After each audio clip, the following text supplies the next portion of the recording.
She set down her water glass, looked me dead in the eyes and said, "I'm pregnant, David, and it's not yours.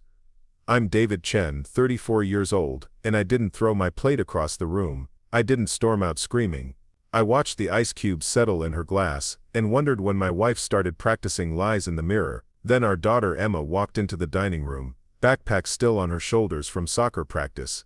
"Before we jump back in, tell us where you're tuning in from, and if this story touches you, make sure you're subscribed, because tomorrow I've saved something extra special for you." The silence stretched like a guitar string about to snap. Sarah's hand moved to her stomach in that protective gesture pregnant women make, even when the pregnancy is supposedly someone else's problem. 8 years of marriage, and I'd never seen her look so certain about destroying everything we'd built. Emma dropped her backpack by the door with a thud that seemed to echo through our entire house. "Dad, can you help me with my math homework after dinner?" Emma asked, oblivious to the bomb her mother had just detonated between the mashed potatoes and green beans.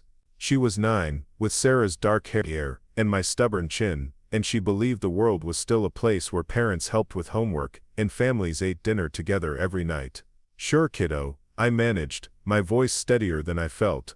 "Give me a few minutes to finish talking with Mom."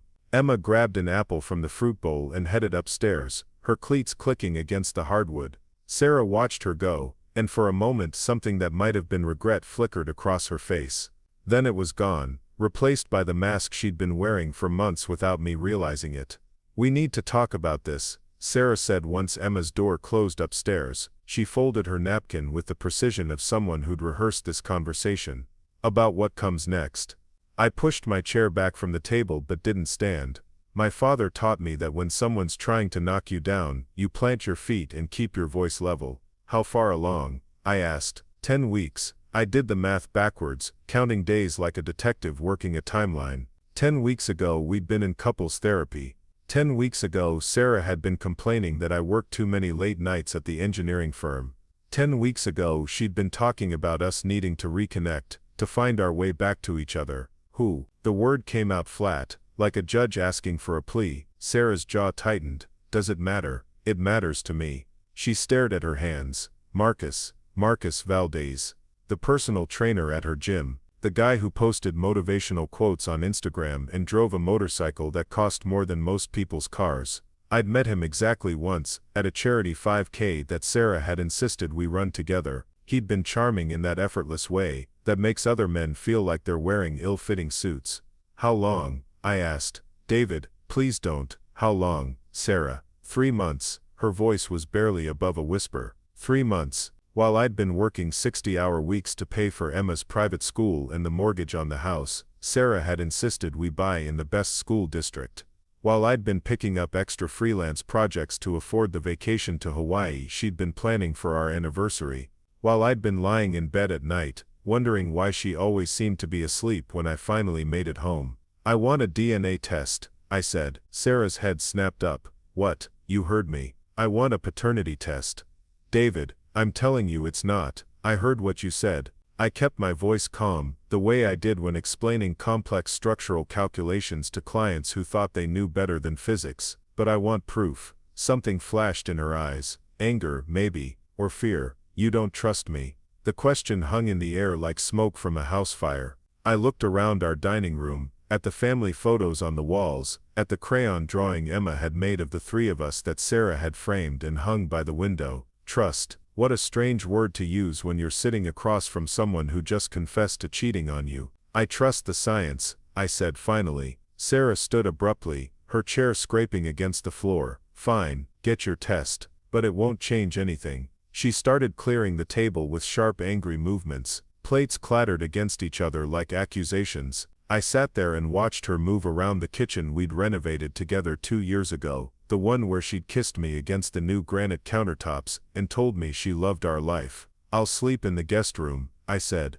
"David, until we sort this out." She nodded without looking at me. I could hear Emma upstairs, probably sprawled across her bed with her math book, waiting for me to come help her with fractions. The normalcy of it felt like a cruel joke. How do you explain to a 9-year-old that everything she thinks she knows about her family is about to change? I climbed the stairs with legs that felt heavier than they should. Emma's door was cracked open, and I could see her bent over her homework, pencil between her teeth in concentration. She looked up when I knocked. Ready for some math magic? I asked, slipping into the voice I used when the world needed to make sense for her. Dad, what's 7/8 minus 3/8? 4/8, I said, sitting on the edge of her bed, which reduces to what? 1/2. She grinned, proud of herself. That's my girl. We worked through her homework together, and for 20 minutes I could pretend that fractions were the most complicated thing in my life. Emma's hand moved across the page in the careful script they taught in 3rd grade, and I watched her work through each problem with the patience that comes naturally to children who still believe math has right answers. Dad, she said, as I was tucking her in. Yeah, sweetheart. Are you and Mom okay? You both seemed weird at dinner. I smoothed her hair back from her forehead, buying time. Sometimes grown-ups have things to figure out, but you don't need to worry about it, okay? She nodded, but her eyes were too knowing for 9 years old. Kids pick up on tension the way seismographs detect earthquakes, registering tremors long before the adults realize the ground is shifting. I love you, Em. Love you too, Dad. I turned off her light and stood in the hallway for a moment, listening to the house settle around us. Downstairs, I could hear Sarah moving around the kitchen, the dishwasher starting its cycle, normal sounds in a house that was about to become anything but normal. The guest room felt like a hotel, all neutral colors and impersonal furniture. We decorated it for visitors who never came, Sarah's parents who always found excuses not to travel from Portland, my brother who preferred to stay in hotels when he visited from Chicago. Now it was my room, at least temporarily. I lay on the unfamiliar bed and stared at the ceiling, my mind running calculations. 10 weeks pregnant, 3 months of an affair. The math didn't add up the way Sarah wanted it to, but math rarely lies when emotions do. I pulled out my phone and started researching prenatal paternity tests, the kind you can do as early as 8 weeks into pregnancy. The next morning, Sarah was already gone when I came downstairs. Her coffee mug sat in the sink, lipstick stain on the rim like evidence. Emma was eating cereal at the kitchen island, still in her pajamas. Mom said she had an early client, Emma reported through a mouthful of Lucky Charms. Sarah worked as a real estate agent, which meant her schedule was as unpredictable as the housing market. Early clients, late showings, weekend open houses. It had been easy for her to explain away the extra hours, the changed routines, the nights she came home smelling like someone else's cologne. You need to get ready for school, I told Emma, pouring myself coffee from the pot Sarah had left me. Even in the middle of blowing up our marriage, she still made coffee the way I liked it. Habits die hard, even when love doesn't. I dropped Emma off at Riverside Elementary, and watched her run toward the building where other kids were gathering for another day of multiplication tables and book reports. Normal kid problems. I envied her for about 30 seconds, then drove to work with the radio off and my thoughts too loud. Chen and Associates Structural Engineering occupied the 3rd floor of a converted warehouse in downtown Phoenix. I'd started the firm 5 years ago with my college roommate Tony, and we'd built it into something respectable. We designed the bones of buildings, the invisible framework that kept everything from falling down. There was something honest about structural engineering. Forces either balanced or they didn't. Load calculations were either correct or catastrophic. No gray areas, no room for interpretation. You look like hell, Tony said when I walked into the office. Thanks for the pep talk. Tony Chen, no relation, despite the shared last name, had known me since we were 18 and trying to survive calculus together. He could read my moods like blueprints, and right now, I was apparently broadcasting distress signals. Coffee's fresh, he said, nodding toward the break room. And the Morrison project needs your eyes on the beam specifications. Work was exactly what I needed. Numbers that behaved according to the laws of physics. Stress analyses that could be solved with formulas instead of feelings. I buried myself in calculations, and for a few hours, the only loads I had to worry about were the ones pressing down on steel beams. My phone buzzed around 11. A text from Sarah. Doctor's appointment confirmed for Thursday. You can come if you want. I stared at the message for a long time before typing back. What time? 2 p.m. Dr. Martinez on Camelback. I added it to my calendar between a client meeting and the Morrison project deadline. Another surreal moment in what was becoming a surreal week. Most expectant fathers probably looked forward to doctor's appointments. I was going to one that might confirm my wife was carrying another man's child. The rest of the week crawled by like a car with a flat tire. Sarah and I moved around each other in our house like polite strangers, all surface pleasantries and careful distance. Preparing and narrating this story took us a lot of time, so if you are enjoying it, subscribe to our channel. It means a lot to us.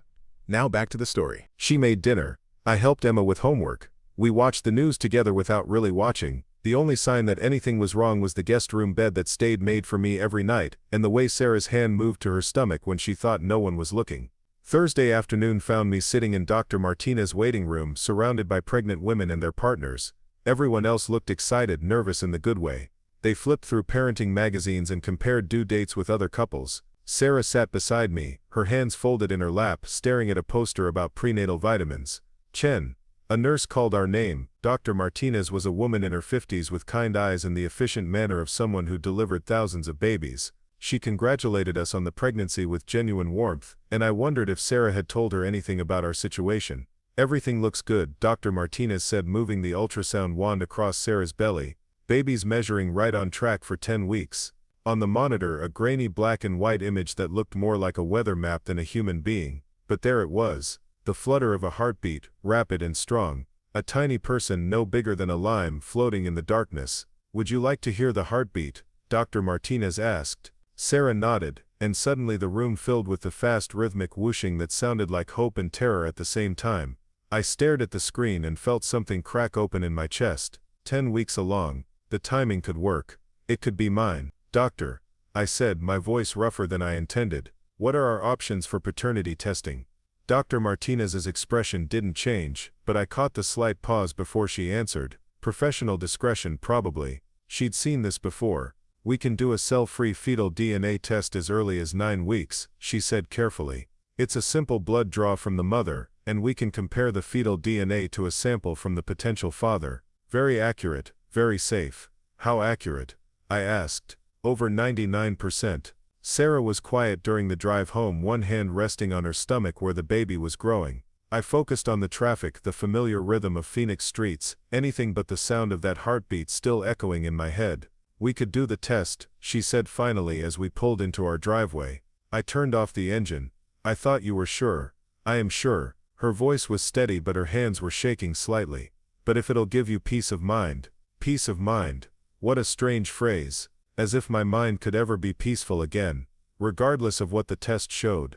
If the baby was mine, I'd have to figure out how to love a child conceived during my wife's affair. If it wasn't mine, I'd have to figure out how to let them both go. Schedule it, I said. The test itself was anticlimactic. A blood draw from Sarah, a cheek swab from me, and then we waited. 7 to 10 business days for results, the technician said. 7 to 10 days to find out what shape our lives would take. I threw myself into work with the intensity of a man trying to outrun his own thoughts. The Morrison Project became my obsession. A 12-story mixed-use building downtown. The kind of complex structure that required precise calculations and careful planning. One mistake in the load-bearing calculations, and the whole thing could come down. Tony noticed my new level of focus. You're either having the best week of your life or the worst, he said, finding me in the office at 9 p.m. on Friday, surrounded by structural drawings and empty coffee cups. The worst, I said without looking up from my calculations. Want to talk about it?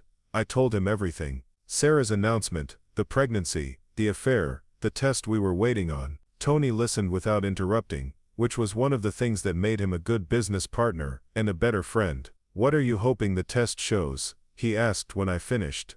I don't know. It was the most honest answer I could give. Part of me wanted the baby to be mine, wanted proof that my marriage could still be salvaged, that we could find a way back to each other. Another part of me wanted vindication, wanted Sarah to be wrong about something for once, and a small dark part of me wanted the baby to be Marcus's, wanted a clean break from the wreckage of what we'd built together. Either way, Tony said, you're going to be okay. How can you be sure? Because I've known you for 16 years, and you've never backed down from a problem you couldn't solve. That weekend, Sarah and I took Emma to her soccer game like we always did. She played midfielder for the Riverside Ravens and she was good at it, aggressive without being mean, strategic in the way that reminded me of myself at that age. Sarah and I sat on opposite ends of the bleachers, cheering for our daughter while carefully avoiding each other's eyes. After the game, Emma wanted to go to Joe's Ice Cream, the family tradition we'd maintained every Saturday for the past 2 years. The three of us sat at our usual table,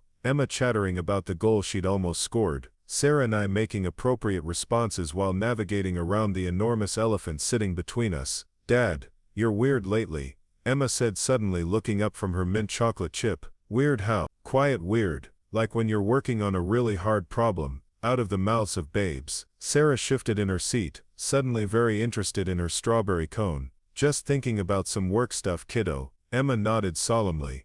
"Is it the tall building? The one you showed me the pictures of?" "Yeah, the tall building." She reached across the table and patted my hand with sticky fingers. "You'll figure it out. You always do." The results came on a Tuesday. I was in the middle of a client meeting when my phone buzzed with an email from the lab. The subject line was simple: "Test results available, case #47291. I excused myself from the meeting and locked myself in my office. My hands were steady as I logged into the lab's portal, entered my case number, and waited for the page to load. The internet connection at the office had always been slow, and now it felt like the whole world was moving through molasses. The results appeared on my screen in clinical black and white. Numbers, percentages, probability calculations. I read through them twice, then a third time, making sure I understood what the science was telling me. Probability of paternity, 99.7%. I stared at the number until it burned into my retinas. 99.7%. The baby was mine. I called Sarah from my office, my voice steady despite the earthquake happening in my chest. "The results are in," I said when she answered. A pause, and 99.7% probability that the baby is mine. Silence stretched across the phone line. I could hear traffic in the background, the sounds of Phoenix moving around us while our world rearranged itself. "Sarah, I'm here." Her voice was small, fragile. "David, we need to talk. Tonight after Emma goes to bed." "Okay." I hung up and sat in my office chair, staring out the window at the city below. Construction cranes dotted the skyline like giant question marks, buildings going up while mine came down. The baby was mine. After 3 months of her affair, 10 weeks of pregnancy, and a week of testing, the child Sarah was carrying belonged to me. I should have felt relief, or anger, or vindication. Instead I felt empty, like a building after the demolition crew has finished their work, just bare ground, and the memory of what used to stand there. That evening, Emma and I worked on her science project about the solar system while Sarah made dinner in the kitchen. The normalcy felt forced now, like actors performing a play they'd all forgotten the ending to. Emma was building Saturn out of papier-mâché, concentrating on getting the rings just right. "Dad, how far away is Saturn from Earth?" "About 746 million miles on average," I said. "But it changes depending on where both planets are in their orbits." "That's really far." "Yeah, it is." After dinner, after homework, after Emma's bath and bedtime story, Sarah and I finally sat down in our living room to face the truth. She chose the armchair by the window. I took the couch where I'd spent countless evenings watching TV and believing in the permanence of what we'd built. "The baby is yours," she said, as if I might have forgotten in the 6 hours since I'd called her. "I know, I was so sure." She trailed off, shaking her head. The timing seemed wrong. Marcus and we were together right around when I would have conceived, but not exclusively. She flinched. "No, not exclusively." I leaned back against the couch cushions, trying to process the implications. "So you were sleeping with both of us at the same time?" "David, please don't. I'm not judging. I'm just trying to understand the timeline." Sarah wrapped her arms around herself like she was cold. "It was a confusing time. We were fighting so much and you were working late every night and Marcus was available." Available. What a word choice. Like he was a parking space or a restaurant table. "When did it start?" I asked. "The affair? About 4 months ago." 4 months. Right around the time I'd landed the Morrison project, the biggest contract of my career. While I'd been celebrating with champagne and talking about the financial security it would bring our family, Sarah had been starting something with someone else. "Why him?" She was quiet for a long time, staring at her hands. "He paid attention to me. He asked how my day was and actually listened to the answer. He made me feel like I mattered." The words hit like a punch to the stomach. "You think I didn't think you mattered? I think you thought the mortgage mattered more, and Emma's school tuition, and the client deadlines, and the structural integrity of every building in Phoenix. She wasn't wrong. I had been consumed by work, by the pressure to provide, by the constant calculation of forces and loads and whether our financial foundation was strong enough to support the life we'd built, but I'd thought I was doing it for them, for us. I was trying to take care of our family. I know. Her voice was soft, sadder than angry. But I needed you to take care of me too. We sat in silence for a while, the weight of 4 months of lies and 10 weeks of uncertainty settling between us like dust after a collapse. Outside, Phoenix hummed with its usual nighttime energy. But inside our house, everything felt still and broken. What do we do now? I asked. I don't know. She looked up at me, and for the first time in months I saw the woman I'd married instead of the stranger who'd been wearing her face. I ended it with Marcus. The day I told you about the pregnancy, because you thought the baby was his, because I realized what I was throwing away. She wiped her eyes with the back of her hand. David, I know I don't have the right to ask this, but is there any chance we could try to fix this? The question hung in the air like a proposal, fragile and desperate. I looked around our living room at the photos of our wedding day on the mantel, at Emma's artwork covering the refrigerator, at the life we'd spent 8 years building together. All of it was still here, still real, but it felt different now, like a house that's been through an earthquake, still standing but with cracks in the foundation that you can never quite trust again. I don't know, I said, and it was the most honest answer I could give. Sarah nodded like she'd expected that response. I understand if you can't. I understand if this is too much. It's not about can't, I said carefully. It's about don't know how. I don't know how to trust you again. I don't know how to look at you and not think about him. I don't know how to love this baby without remembering that you thought it belonged to someone else. She sobbed then, the kind of crying that sounds like something breaking. I wanted to comfort her, but I also wanted to protect myself from the undertow of her grief. When someone dynamites your world, you don't immediately rush to help them clean up the debris. I'm sorry, she whispered. David, I'm so sorry. I know you are. What can I do? How can I fix this? I rubbed my face with both hands, suddenly exhausted by the weight of questions I couldn't answer. I need time. I need space to think. How much time? I don't know. We agreed that I would continue sleeping in the guest room while we figured out what came next. Sarah would find a new gym, cut all contact with Marcus, and start seeing a therapist to work through whatever had led her to blow up our marriage. I would try to process the fact that I was going to be a father again under circumstances I never could have imagined. The next few weeks passed in a strange kind of limbo. Sarah and I functioned as co-parents and roommates, dividing household duties and child-rearing responsibilities with the efficiency of people who'd learned not to rely on each other for emotional support. Emma seemed to accept our new dynamic with the adaptability of children, though I sometimes caught her watching us with the careful attention of someone trying to solve a puzzle. Sarah's pregnancy progressed normally. She had morning sickness that lasted well into the afternoon, and she developed an aversion to coffee that made our morning routines even more awkward. I found myself noticing these details despite trying not to, cataloging the changes in her body like data points in an experiment I didn't want to be conducting. At work I channeled my emotional chaos into the Morrison project with the intensity of a man possessed. The building was complex, a mixed-use structure that required innovative engineering solutions to accommodate both residential and commercial spaces. Tony joked that I was designing it like I was planning to live there forever, which wasn't far from the truth. Work had become my refuge, the one place where problems had clear solutions and success could be measured in calculations that didn't change based on human emotions. One evening in late November, while I was helping Emma with her homework at the kitchen table, Sarah appeared in the doorway holding a small black and white photo. I had another ultrasound today, she said quietly. Emma looked up from her math worksheet. Can I see? Sarah handed her the photo, and Emma studied it with the serious concentration she usually reserved for particularly difficult fractions. It looks like a little alien, Emma announced. That's your brother or sister, Sarah said, glancing at me uncertainly. Brother or sister?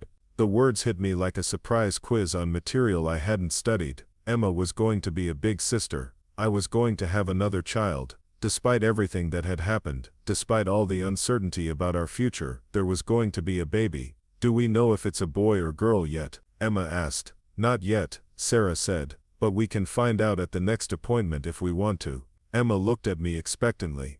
Do you want to know, Dad? I stared at the ultrasound photo in her small hands. The baby was bigger now, more recognizably human. I could make out tiny hands, the curve of a spine, the shadow of a profile that might someday look like Emma's or mine. Yeah, I heard myself saying, I think I do. That night after Emma had gone to bed, I found myself standing outside the guest room door with the ultrasound photo in my hand. Sarah was in the living room, reading a pregnancy book with the kind of focused attention she usually reserved for real estate contracts. "Sarah," I called softly. She looked up, hope flickering across her face like candlelight.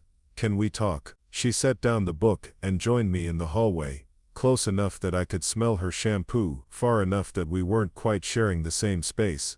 "I've been thinking," I said, holding up the ultrasound photo, "about this baby, about us, about what Emma needs." Sarah waited, not rushing me, not trying to fill the silence with explanations or apologies. "I want to try," I said finally. "I want to see if we can make this work." Relief flooded her face, followed immediately by something that looked like fear. "David, are you sure? Because if we try and it doesn't work, then it doesn't work. But I need to know that we gave it everything we had." She nodded, tears starting to spill over. "What does trying look like?" "Counseling. Real counseling, not the half-hearted sessions we did before. Complete honesty, even when it hurts, and time. This isn't going to be fixed overnight." "Okay," she said. "Yes. Whatever it takes." I looked down at the ultrasound photo again, at the tiny person who was going to join our fractured family in about 6 months. "I'm scared," I admitted.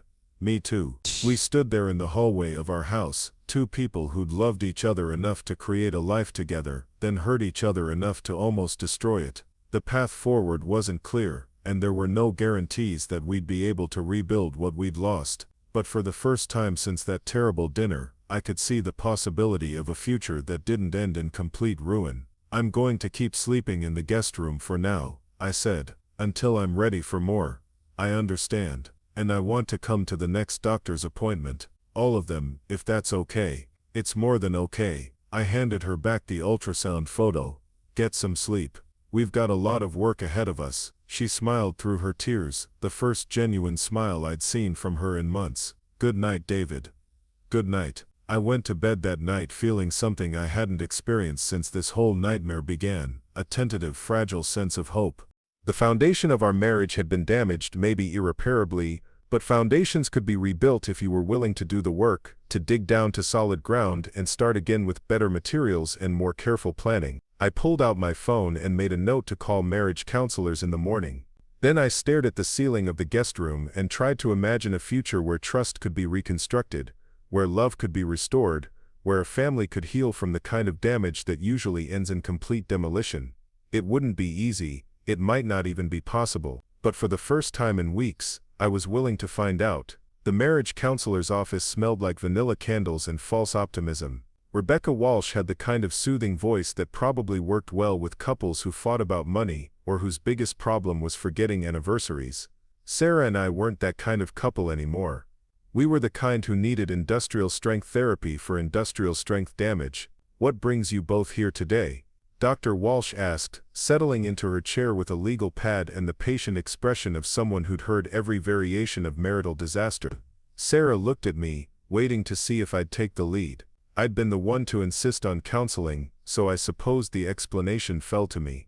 "My wife had an affair," I said, keeping my voice level. "She got pregnant and told me the baby wasn't mine. Turns out it is." Dr. Walsh's pen paused for just a moment before she started writing. "That's a lot to process. How are you both handling this revelation?" "David's been sleeping in the guest room for 2 months," Sarah said quietly. "We're trying to figure out if our marriage can survive this. And what does surviving look like to each of you?" The question hung in the air like a challenge. I realized I hadn't actually defined what success would look like, what finish line I was running toward.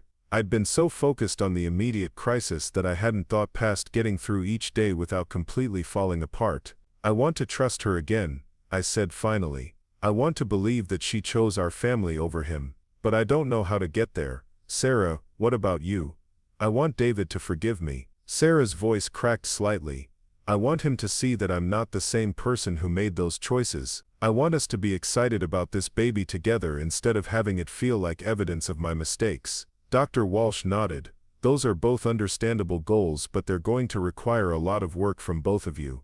David, you're going to have to be willing to be vulnerable again, to risk being hurt. Sarah, you're going to have to accept that forgiveness isn't automatic, and that rebuilding trust is a process that can't be rushed. Over the next several weeks, we fell into a routine of Tuesday evening sessions that felt like diplomatic negotiations between warring countries. Walsh guided us through exercises in communication, helped us identify the patterns that had led to our breakdown, and slowly taught us how to talk to each other without every conversation turning into a battlefield. The hardest part was learning to listen without defending. When Sarah talked about feeling lonely and invisible in our marriage, my instinct was to list all the ways I'd tried to provide for our family, all the sacrifices I'd made to give her and Emma a good life. When I talked about feeling betrayed and deceived, Sarah's instinct was to explain her emotional state, to make me understand the desperation that had driven her to Marcus. Both of your experiences can be true, Dr. Walsh reminded us during one particularly tense session.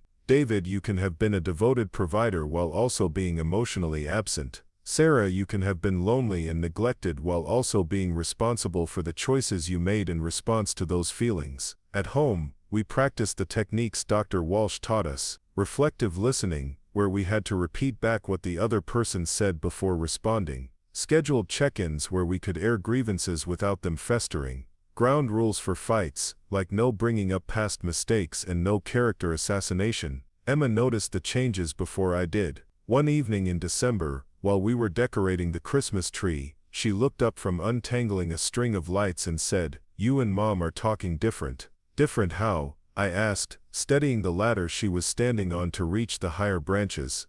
"Nicer. Like you actually like each other again." Out of the mouths of babes. Sarah heard this from the kitchen, where she was making hot chocolate with the kind of care she used to put into everything before our world went sideways. She appeared in the doorway with 3 mugs, her 5-month pregnant belly just starting to show under her sweater. "We're working on it, sweetheart," Sarah told Emma. "Sometimes grown-ups have to practice being good to each other. Like how I have to practice piano."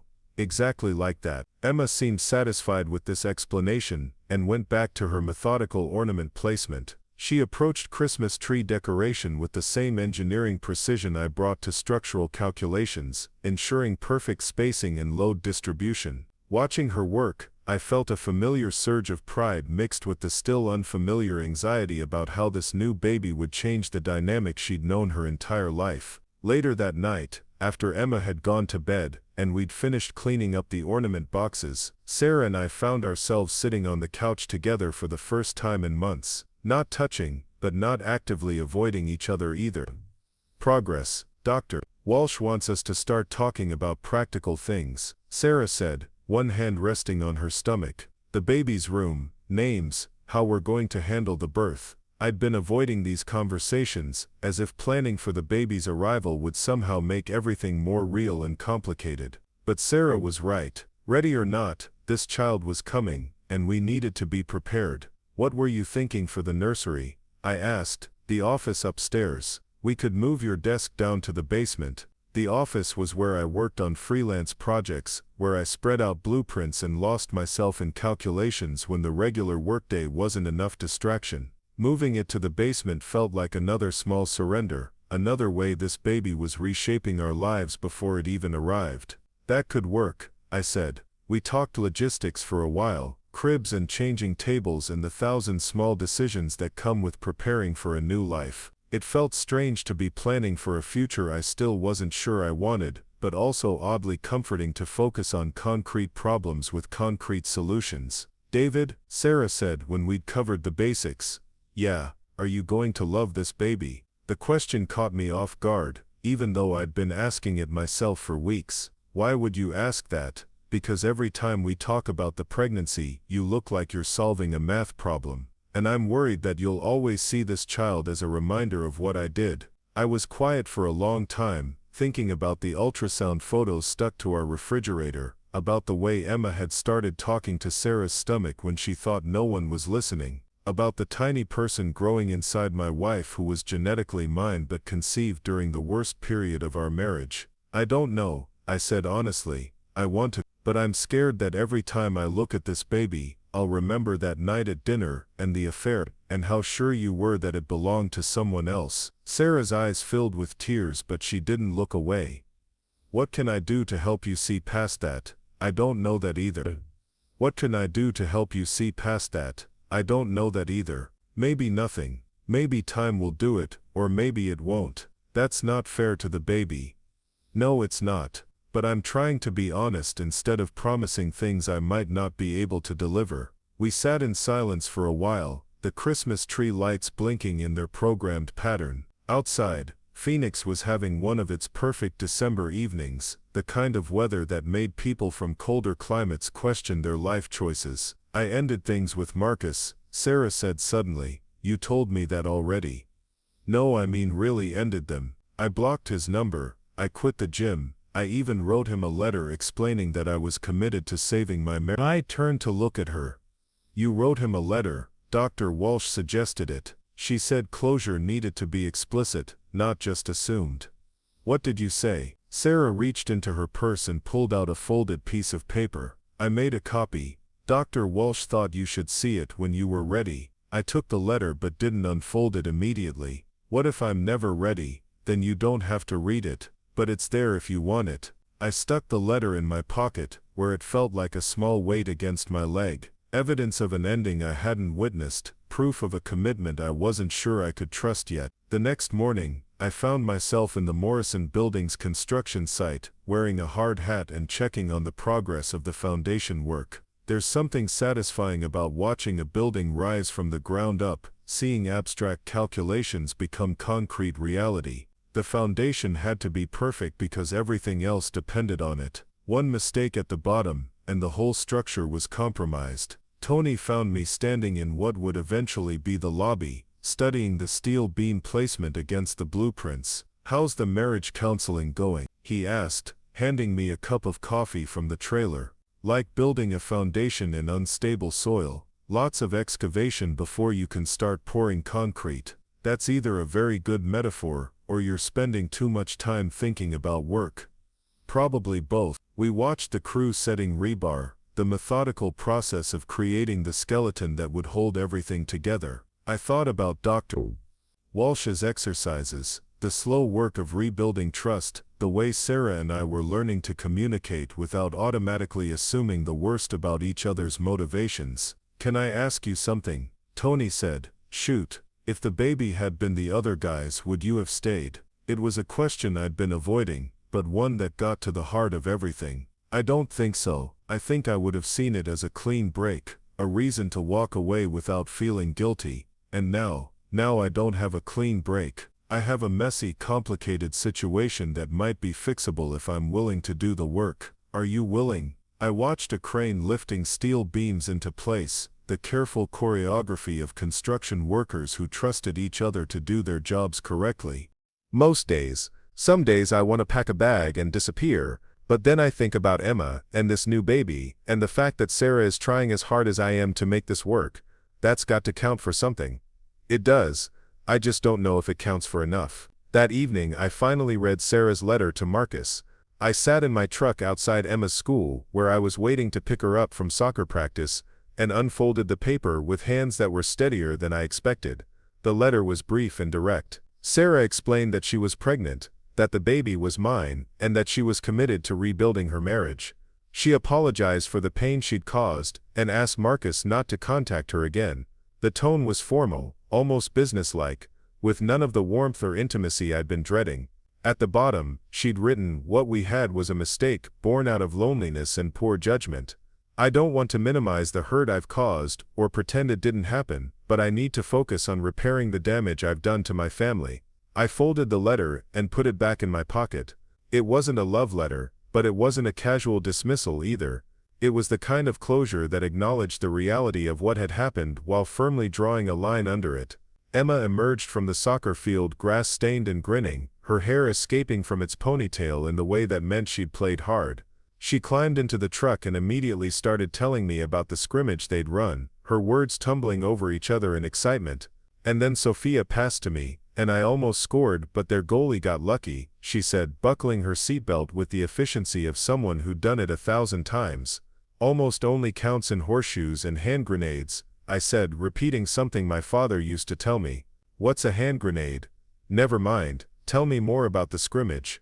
We drove home through Phoenix traffic, Emma chattering about her day while I half listened and half thought about the letter in my pocket. When we pulled into our driveway, I realized that for the first time in months, coming home didn't feel like entering enemy territory. Sarah was in the kitchen making dinner, moving around the space with the careful deliberation of someone still getting used to their changing body. She was 6 months along now, clearly pregnant in a way that made strangers smile at her in grocery stores and offer to help carry heavy things. How was practice? She asked Emma, who was already digging through the refrigerator for a snack. Good. Dad says almost only counts in horseshoes and hand grenades. Sarah raised an eyebrow at me. Hand grenades. It's something my dad used to say. Probably not appropriate for 9-year-olds. Probably not. But she was smiling when she said it, the kind of smile that suggested amusement rather than criticism. These small moments of normalcy were becoming more frequent, brief intervals when we remembered how to be a family, instead of 3 people carefully navigating around a crisis. After dinner, while Emma was upstairs doing homework, I found Sarah in what was going to be the baby's room, holding paint swatches against the wall. What do you think? She asked. Yellow or green? Something neutral since we still don't know the gender. I studied the color samples, trying to imagine this sterile office space transformed into a nursery. Either one works. What do you prefer?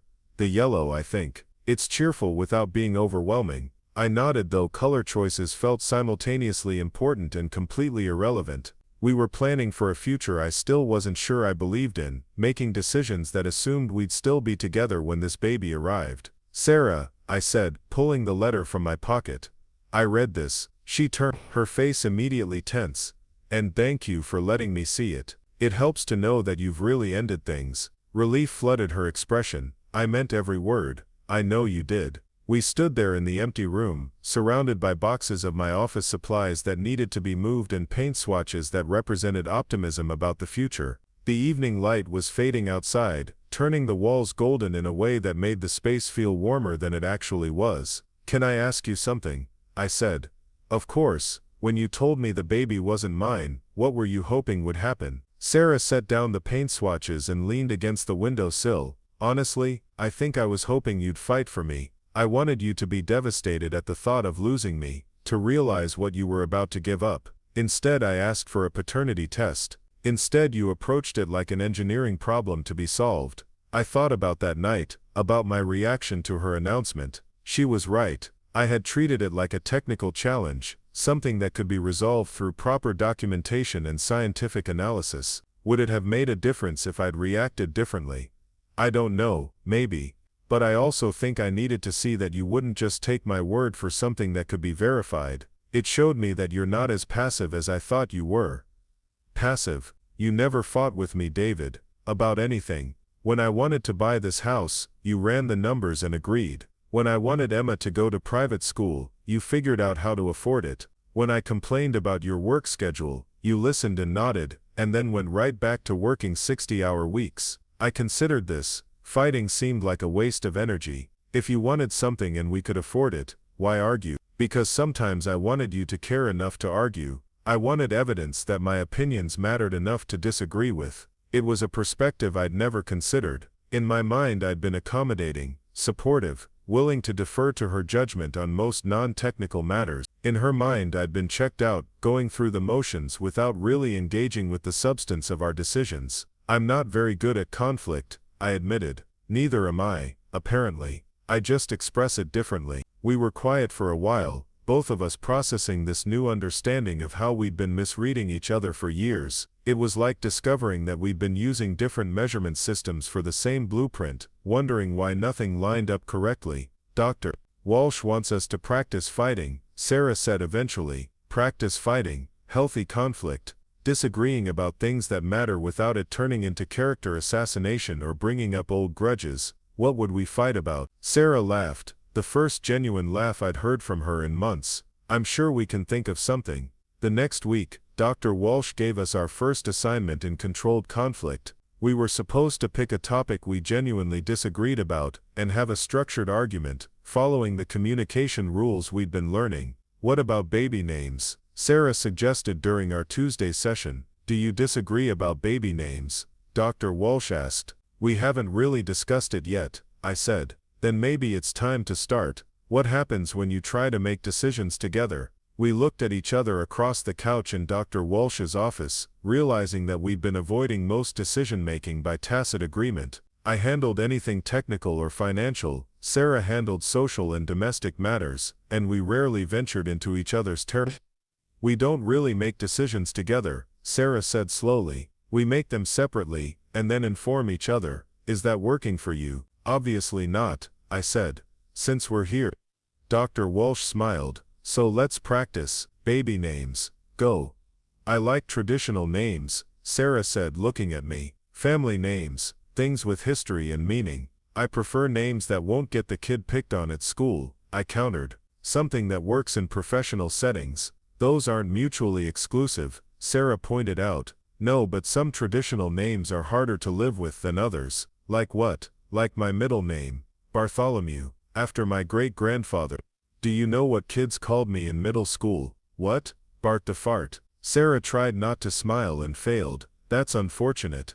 See? Practical considerations matter, okay, but so does family connection. I want this baby to know where they come from. We spent the rest of the session learning to navigate disagreement, without either person completely capitulating, or becoming defensive. It was harder than it sounded. My instinct was to present my position logically, and assume Sarah would see the sense in it. Her instinct was to appeal to emotion and tradition, and expect me to understand the importance of those things. You're both right, Dr. Walsh pointed out. A name should be both practical and meaningful. The goal isn't to win the argument, it's to find a solution that incorporates both of your values. By the end of the session, we'd agreed on a process for choosing names that involved making separate lists, and then discussing the merits of each option. It was a small victory, but it felt significant. We disagreed without anyone walking out or bringing up past mistakes or attacking each other's character. How did that feel?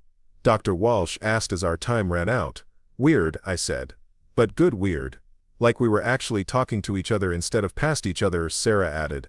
That's the goal. Conflict isn't the enemy of a good relationship. Avoiding conflict is. That weekend, Sarah and I found ourselves testing our new skills in real-world conditions.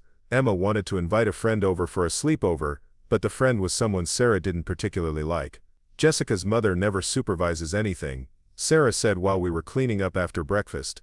The last time Emma went there they were up until midnight watching inappropriate movies. So we set ground rules here, I suggested. Bedtime, approved movies, whatever you think is necessary. Or we just say no to the sleepover. Why punish Emma because Jessica's parents are permissive? Sarah paused in loading the dishwasher. You think I'm being overprotective? 6 months ago this conversation would have ended with me shrugging and agreeing to whatever Sarah decided. Now I thought about Dr. Walsh's advice and tried to engage with the actual disagreement. I think you're being cautious, which isn't wrong, but I also think Emma's old enough to handle some supervision and boundary setting. If we say no without trying to make it work, we're teaching her that we don't trust her judgment.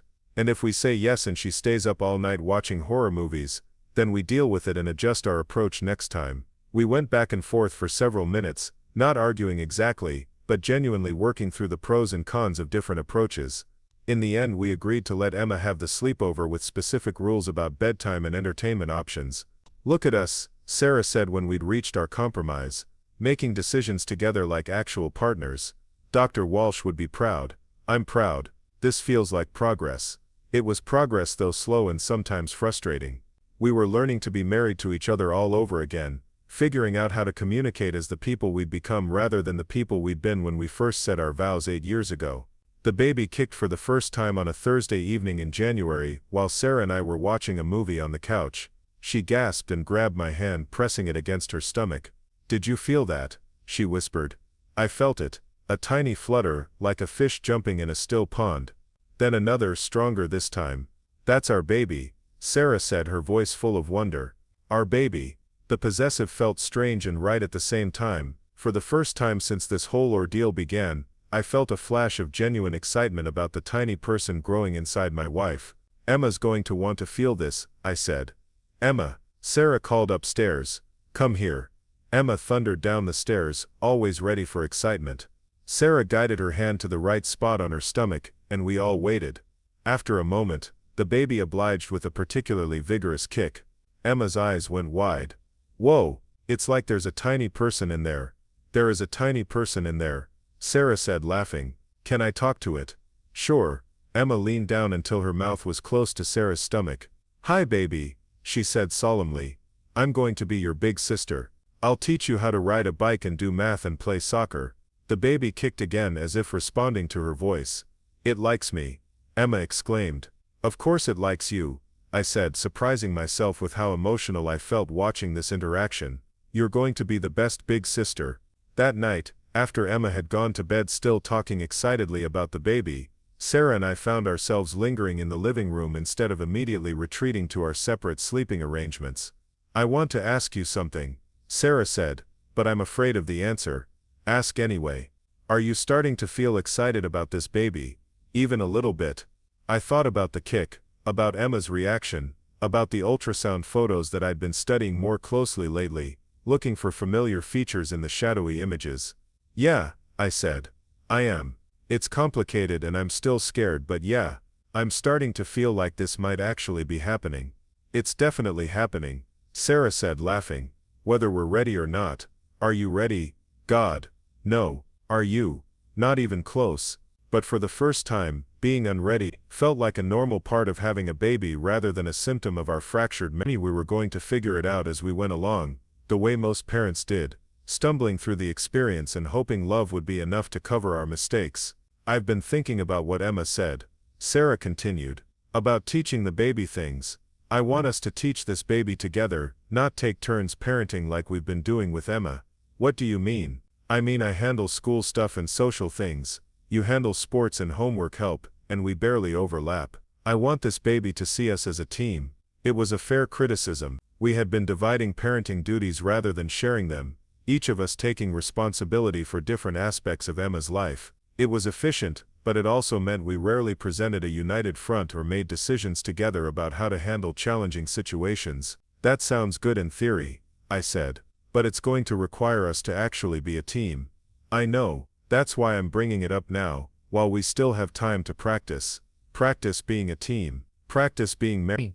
Really married, not just two people sharing a house and a child. The conversation felt like another small step forward, another piece of the foundation we were trying to rebuild. We weren't there yet, not by a long shot, but we were moving in the right direction. I should probably go to bed, I said, when the silence stretched too long. David? Yeah? Thank you for trying this, for not giving up on us.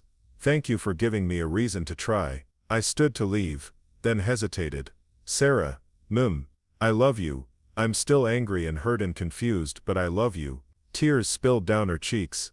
I love you too. I didn't kiss her goodnight, wasn't ready for that level of physical intimacy yet, but I squeezed her shoulder as I passed, a small gesture that felt enormous in the context of everything we were working through. In the guest room, I lay awake for a long time thinking about the baby, about Emma's excitement, about the slow work of rebuilding trust. Outside, Phoenix hummed with its usual nighttime energy, but inside our house, something felt different, calmer, more hopeful. The foundation was still cracked, but we were doing the work to repair it, and for the first time in months, I believed it might actually hold. The contractions started at 3 in the morning on a Tuesday in March. Sarah shook me awake in the guest room where I'd been sleeping for the past 6 months, her face tight with pain and concentration. It's time, she said simply. I was instantly alert, the way you are when an alarm system goes off at a construction site. We'd practiced this moment, timed the drive to the hospital, packed the bag weeks ago, but practice never quite prepares you for the real thing. How far apart? I asked, already reaching for my clothes. About 5 minutes. They've been going for an hour. I called Dr. Martinez while Sarah gathered her last-minute items, then woke Emma gently. She was spending the night with Sarah's sister Melissa, who lived 20 minutes away and had been on standby for weeks. Is the baby coming now? Emma asked sleepily, as I helped her pack a quick overnight bag. Looks like it, kiddo. Are you scared? The question caught me off guard. A little. Are you? A little. But also excited. Me too. By the time we dropped Emma at Melissa's and made it to Phoenix General, Sarah's contractions were 3 minutes apart, and she was gripping my hand hard enough to leave marks. The labor and delivery ward had the controlled chaos of a place where miracles and emergencies happened on a regular schedule. "First baby?" the nurse asked as she checked Sarah for us. "Second," I said. "But it's been 9 years. Bodies remember," she said with the confidence of someone who'd seen thousands of deliveries. Even when minds forget, the next several hours blurred together in the strange time warp of active labor. Sarah alternated between walking the halls, soaking in the tub, and trying various positions to manage the pain. I stayed close, offering water and encouragement, and trying not to feel completely useless. "Do you remember Emma's birth?" Sarah asked during a brief lull between contractions. "I remember you threatening to divorce me if I ever touched you again." She laughed weakly. "I meant it at the time. I know you did. This feels different." "Different how?" "Harder. But also, I don't know, more right, like we're supposed to be doing this together." I squeezed her hand as another contraction built. "We are doing this together." At 2:47 p.m., after 11 hours of labor, our son made his entrance into the world with a lusty cry that announced his displeasure with the entire situation. Dr. Martinez placed him on Sarah's chest, and I watched my wife transform into someone I hadn't seen in months. Joy replaced pain on her face, and she looked at our baby with the kind of wonder that made me remember why I'd fallen in love with her in the first place. "He's perfect," she whispered. He was perfect. Tiny and wrinkled and absolutely perfect. I found myself crying without warning, overwhelmed by the reality of this small person who was genetically mine, emotionally ours, and completely dependent on us to figure out how to be a family. "Would you like to cut the cord, Dad?" Dr. Martinez asked. The word dad hit me like a physical force. I was a dad again. This baby was mine, and I was his, and whatever complicated emotions had surrounded his conception were irrelevant now that he was here, breathing and crying and demanding attention. I cut the cord with hands that shook slightly, then watched as the nurses cleaned him up and checked his vital signs. 8 pounds 2 ounces. 20 inches long, healthy lungs, healthy heart, 10 fingers and 10 toes. "What's his name?" the nurse asked, pen poised over paperwork. Sarah and I looked at each other. We'd narrowed it down to 3 possibilities but hadn't made a final decision. "James," I said, surprising myself. "James David Chen. James after my father," Sarah said softly. I liked that. James David Chen. It had the weight of tradition, and the practicality of a name that would work in boardrooms and on playground equipment. Emma would call him Jamie until he was old enough to object. The next few hours were a parade of visitors and paperwork, and the overwhelming logistics of new parenthood. Emma arrived with Melissa and immediately fell in love with her baby brother, holding him with the careful reverence of someone who'd been waiting 9 months for this moment. "He's so small," she whispered. "Was I this small?" "Smaller," I said. "You were 6 pounds 3 ounces. Can I help take care of him?" "We're counting on it." Tony stopped by after work with a gift bag, and the slightly panicked expression of a bachelor confronted with the reality of infant care. "He looks like you," Tony said, studying James's sleeping face. "You think? Same stubborn chin. Poor kid." Sarah laughed from her hospital bed.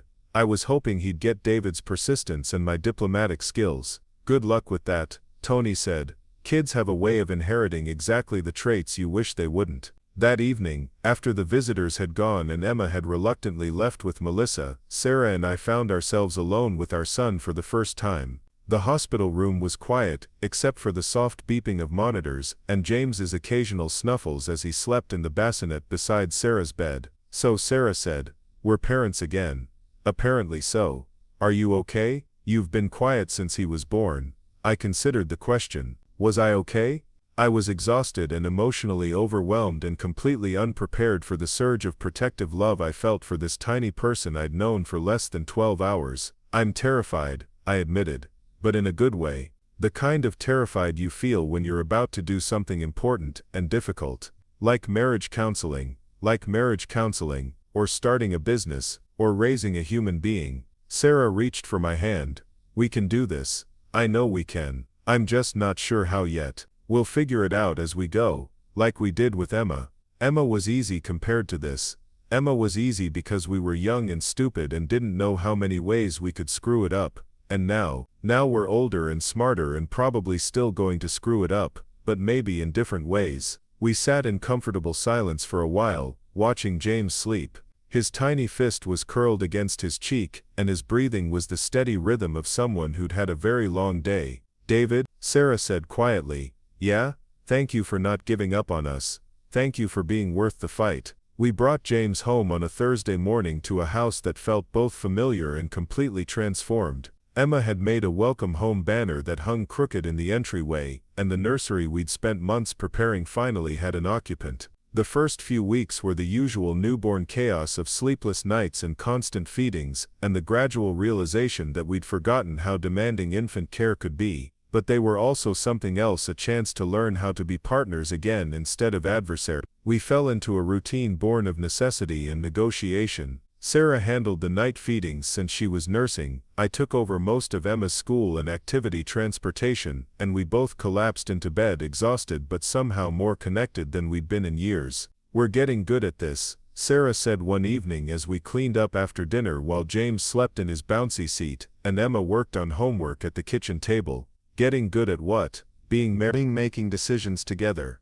Not letting resentment build up over who did more dishes." She was right. The marriage counseling had given us tools, but James had given us practice using them. When you're both running on 3 hours of sleep and trying to manage a newborn and a 9-year-old, you don't have energy for prolonged arguments or passive-aggressive point scoring. You just have to work together, or everything falls apart. "Dr. Walsh would be proud," I said. "Dr. Walsh would be shocked that we're making it work without weekly supervision." We'd graduated from marriage counseling the month before James was born, not because we'd solved all our problems, but because we'd learned how to solve them ourselves. Dr.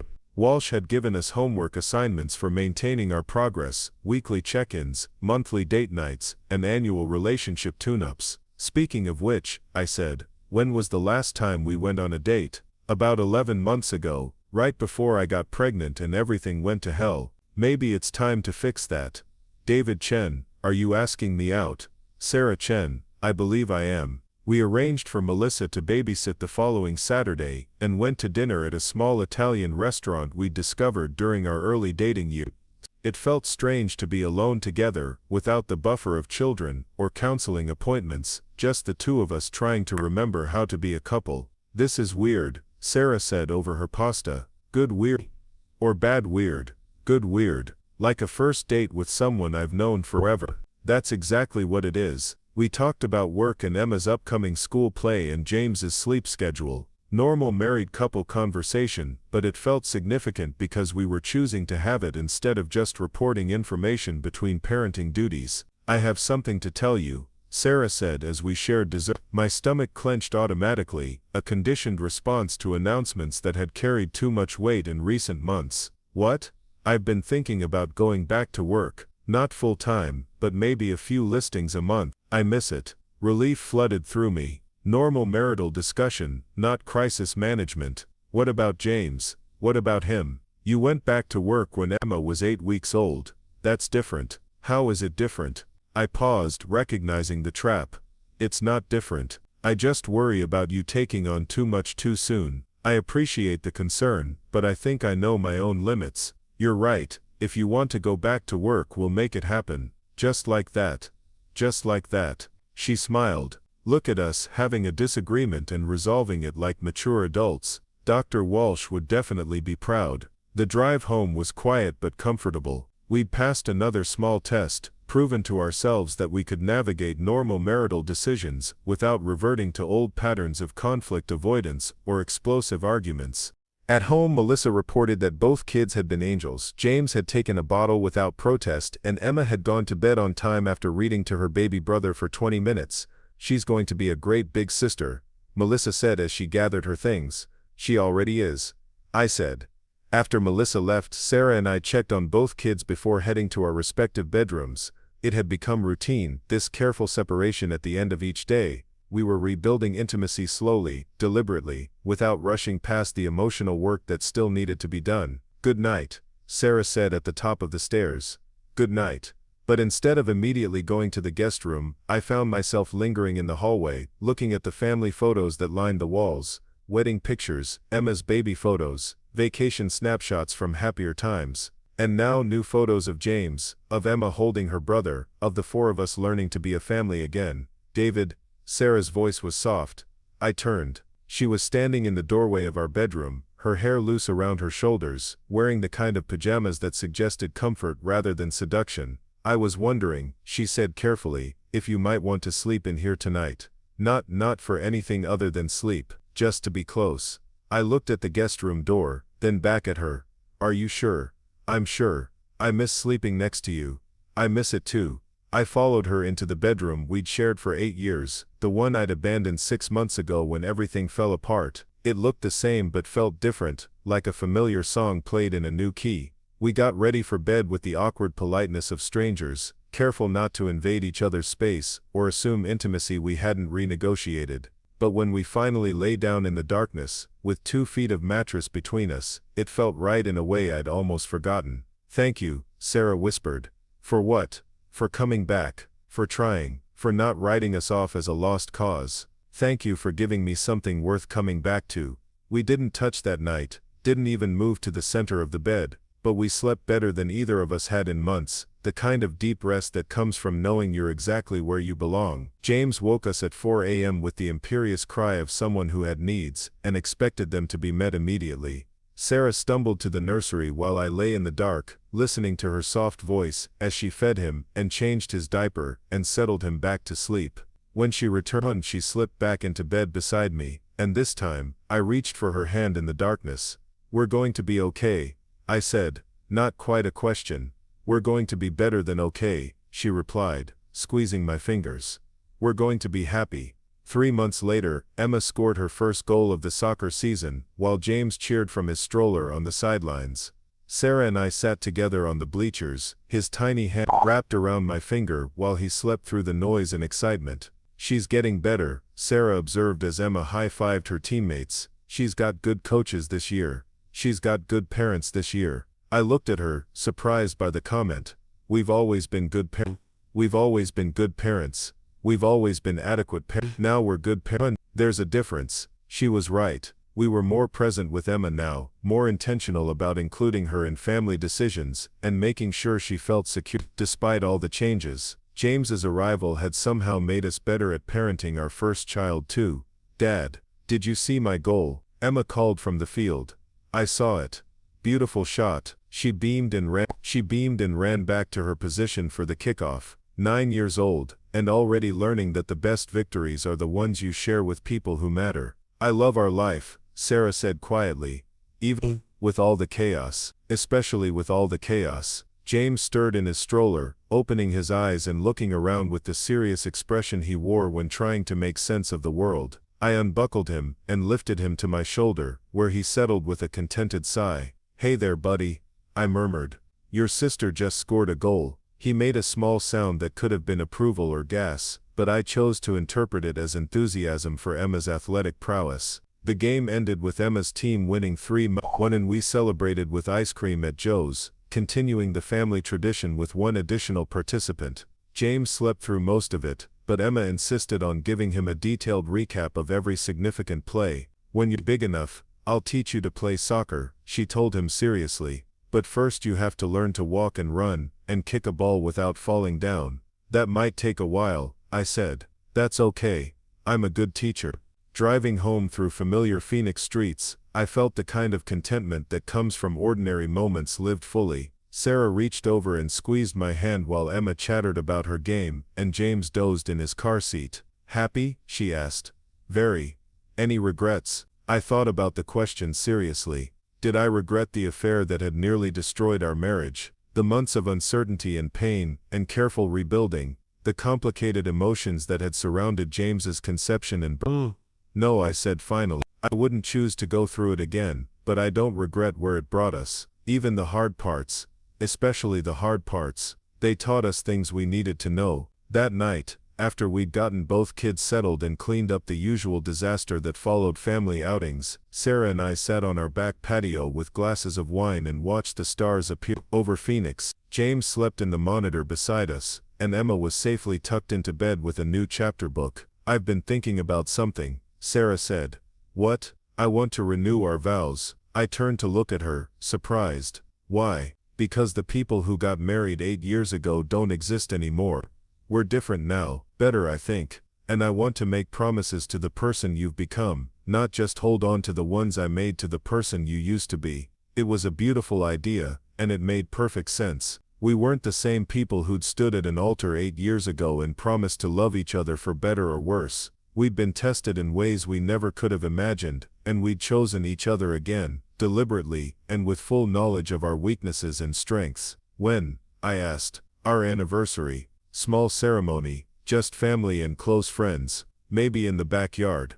That sounds perfect. Really.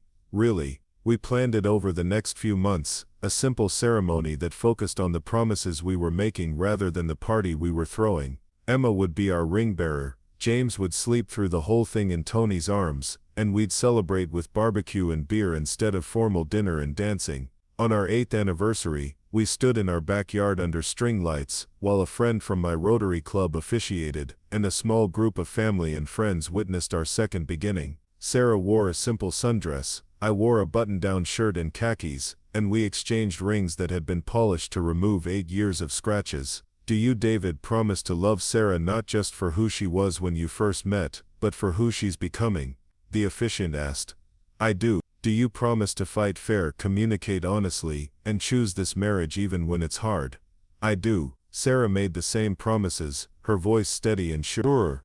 When we kissed, Emma cheered and James woke up and started crying, which seemed like exactly the right amount of chaos for our family. Later, after the guests had gone home and the kids were asleep, Sarah and I cleaned up the backyard together in comfortable silence. Paper plates and beer bottles, the detritus of a perfect day. Any second thoughts? I asked, as we folded the last of the folding chairs. About the vow renewal? None whatsoever.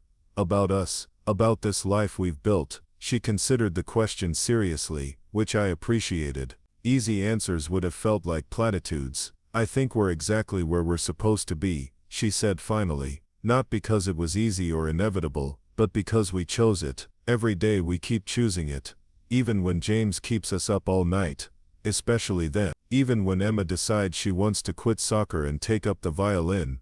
God help us, yes. Even when I work too late and forget to call. Even then, but maybe call anyway. Deal. We stood in our backyard under the stars, surrounded by the evidence of our imperfect, complicated, beautiful life. A house that needed painting, toys scattered across the lawn, a marriage that had been broken and carefully rebuilt. Not perfect, but ours. I love you, I said.